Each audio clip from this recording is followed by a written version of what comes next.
Salam sejahtera buat kita semua, Bapak Ibu, saudara-saudara yang dikasihi Tuhan dimanapun berada.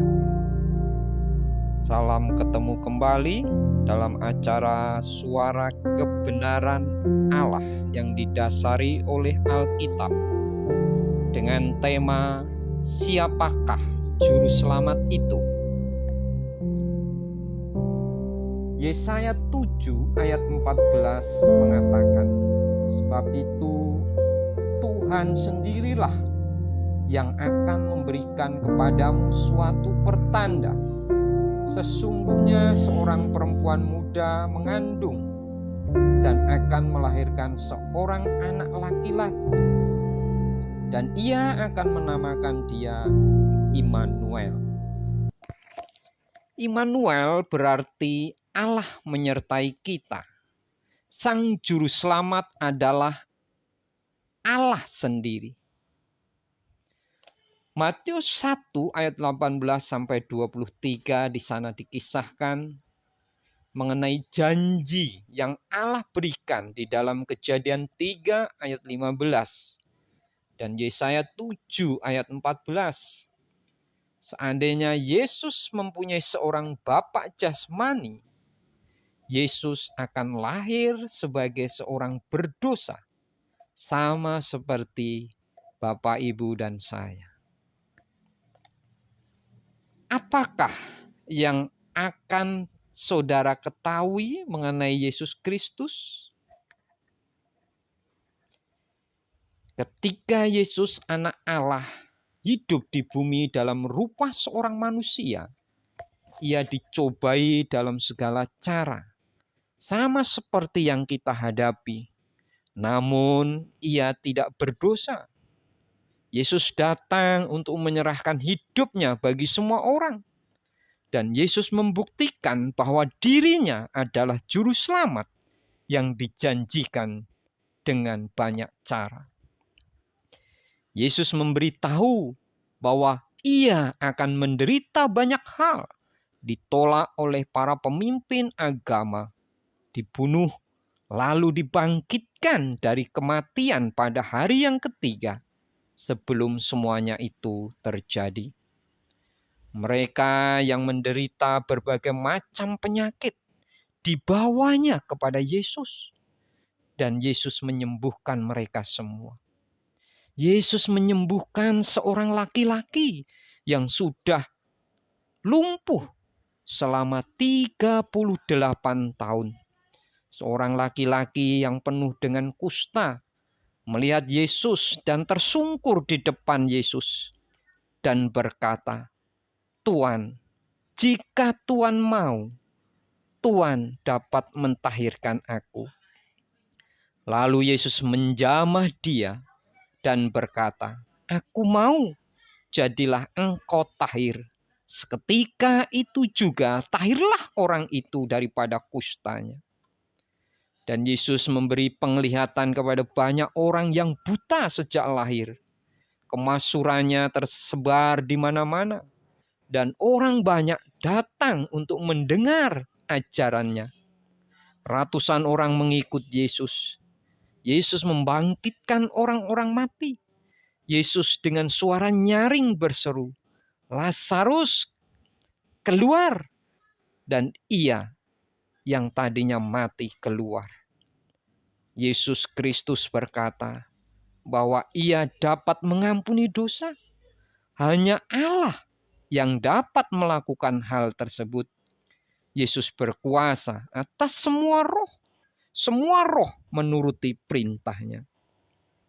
Sebagaimana sebagian besar dari pemimpin-pemimpin agama dan pemerintah menolak ajaran Yesus, akan tetapi seorang yang bernama Nikodemus datang kepada Yesus dan berkata, "Rabi, kami tahu bahwa engkau datang sebagai guru yang diutus Allah.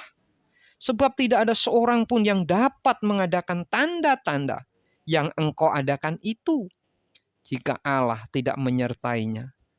Yesus menjelaskan, "Karena begitu besar kasih Allah akan dunia ini, sehingga ia telah mengaruniakan anaknya yang tunggal, supaya setiap orang yang percaya kepadanya tidak binasa, melainkan beroleh hidup yang kekal.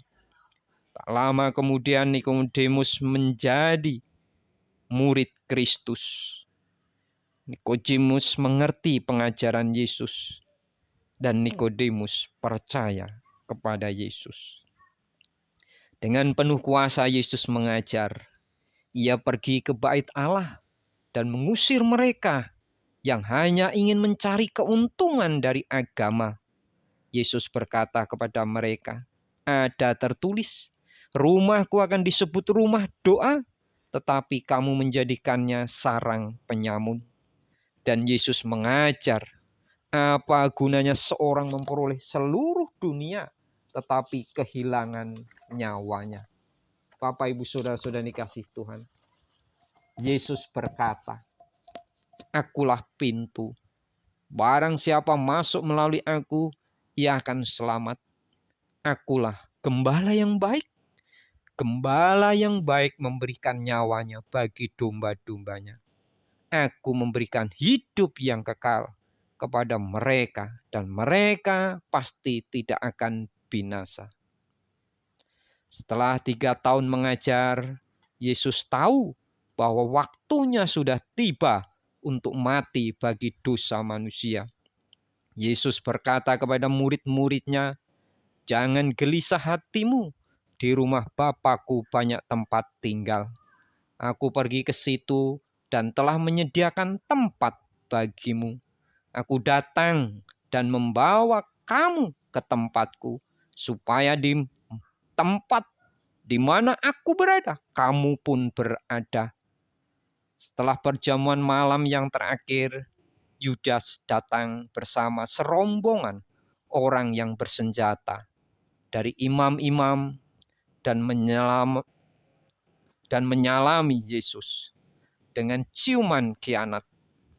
Yesus yang mengetahui segala sesuatu berkata kepada mereka, "Siapakah yang kamu cari?" Kata mereka, "Yesus dari Nazaret." Jawab Yesus, "Akulah dia." Segera sesudah ia mengatakan itu, mereka mundur dan jatuh ke tanah. Lalu Yesus membiarkan diri diikat dan dibawa kepada para imam. Memang itulah tujuan kedatangan Yesus.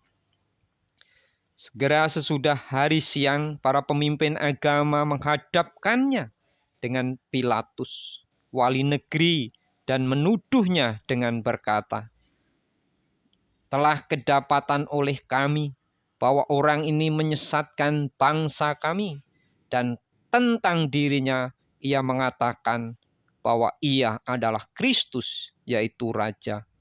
Tapi Pilatus berkata, "Aku tidak mendapati kesalahan apapun pada orang ini. Jadi aku akan menghajar dia lalu melepaskannya."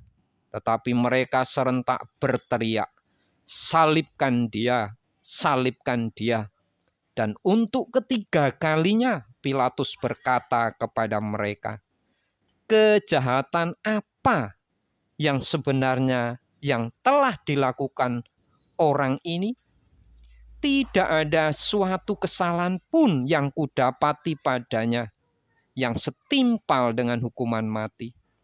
Jadi aku akan menghajar dia lalu melepaskannya." Tetapi makin keras mereka berteriak serta mendesak supaya ia disalibkan. Lalu Pilatus memutuskan supaya tuntutan mereka dikabulkan. Yesus disiksa dan dibawa ke tempat yang bernama tempat tengkorak atau Kalvari. Di sana mereka menyalibkannya. Ia melakukan semuanya itu karena Anda dan saya, karena Bapak, Ibu, dan kita semua. Yesus berdoa, "Ya Bapa, ampunilah mereka, sebab mereka tidak tahu apa yang mereka perbuat." Setelah beberapa jam menderita, Yesus mengetahui bahwa segala sesuatu sudah digenapi. Lalu ia berkata, sudah selesai. Ia menundukkan kepalanya dan menyerahkan nyawanya. Kemudian 2 orang laki-laki mengambil jasad Yesus, mengapaninya dengan kain lenan yang sudah dibubuhi dengan rempah-rempah, dan membaringkan mayatnya di dalam sebuah kuburan. Lalu sesuai dengan permintaan para pemimpin agama Yahudi, kuburan itu dimeteraikan dan dijaga oleh prajurit-prajurit Romawi. Bapak Ibu Saudara yang dikasihi Tuhan, 3 hari kemudian seorang malaikat Tuhan menggulingkan batu dari pintu kuburnya karena ketakutan. Para prajurit Roma jatuh pingsan. Ketika pengikut-pengikut Yesus datang ke kubur dan melihat batunya sudah dipindahkan, mereka terkejut. Tiba-tiba seorang dari malaikat-malaikat itu berkata, "Janganlah kamu takut, sebab aku tahu kamu mencari Yesus yang disalibkan itu. Ia tidak ada di sini, sebab ia telah bangkit sama seperti yang telah dikatakannya." Kemudian mereka ingat akan perkataannya. Pada malam itu, Yesus menampakkan diri kepada murid-muridnya dan berkata, "Damai sejahtera bagi kamu." Ia memperlihatkan tangannya dan lambungnya kepada mereka. Murid-murid itu penuh dengan sukacita ketika mereka melihat Tuhan. Yesus berkata kepada Thomas yang masih ragu, "Karena engkau telah melihat aku, maka engkau percaya. Berbahagialah mereka yang tidak melihat namun percaya." Apakah itu adalah saudara dan saya? Kristus mati bagi dosa-dosamu. Dia dikuburkan, lalu ia bangkit. Ratusan orang telah melihat Yesus setelah kebangkitannya, dan mereka adalah saksi-saksi bahwa ia benar-benar hidup kembali.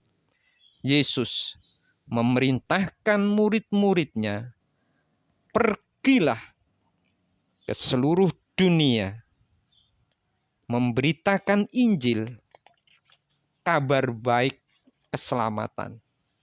Ketika mereka sedang menatap ke langit waktu ia naik itu, dan awan-awan menutupinya, dan pandangan mereka, 2 orang malaikat berkata, "Yesus ini yang terangkat ke surga meninggalkan kamu, akan datang kembali dengan cara yang sama seperti kamu melihat dia naik ke surga." Bapak Ibu Saudara-saudara yang dikasihi Tuhan, demikianlah kisah yang ditulis di dalam Alkitab tentang Sang Juru Selamat. Kiranya menjadi berkat rohani buat kita semua. Kita akan lanjutkan pada episode yang berikutnya. Salam sejahtera. Kiranya Tuhan Yesus memberkati kita semua.